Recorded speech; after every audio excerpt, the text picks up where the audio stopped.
So Amazing Atheist TJ Kirk and Darkmatter2525. Both are notable atheists with anti-religious arguments, and they both recently had a debate about crime and punishment through a series of response videos. As a Christian or a Christian agnostic, I'm generally diametrically opposed to these guys. But I figured I'd comment on their takes and try to keep clear my biases, so there's a lot of nuances for arguments and a lot on both sides.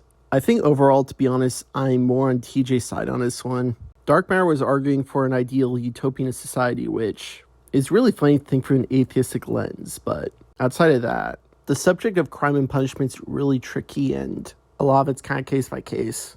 You know, a big part is how you treat redemption, or how you treat those that supposedly acted against the law. There were a few takes where TJ misunderstood something, like Darkmatter clearly known difference between different kinds of murder. At the same time, like some of Darkmatter's takes, like the idea of imposed isolation sounds kind of daunting. Even with a clarification, they could still interact with guards, psychiatrists, and family members. It's like, there could be collaborative bonding with people in your very circumstance, which hypothetically could lead to some betterment. Not to mention the financial cost of imposing such an isolation. I mean, you might as well have them eat and work out in the same place. And if an inmate requests isolation, I guess it's more on them.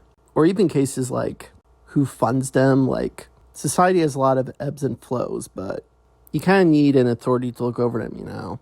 I gotta say, I got insights into the future, and the future is wild. Anyway, overall this was a pretty cordial debate. There are quite a few commenters just getting nostalgic, like, hey, it's the old atheists talking. Kind of funny nostalgic for YouTube atheists. And there's a whole Thor versus Kratos debate, with them sharing visual iconography with iconic characters.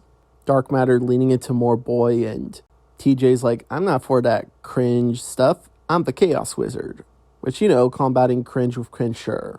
And I'm for the roleplay. I mean, it's fair to note that Kratos in the mythology is not remotely the same as God of War Kratos. He's not Angry Joe. So rather than appealing to the actual ancient mythology, it just appealed to some silly catharsis video game. But anyway, people could have fun with what they want. I'm not going to judge them. Anyway, God bless you all.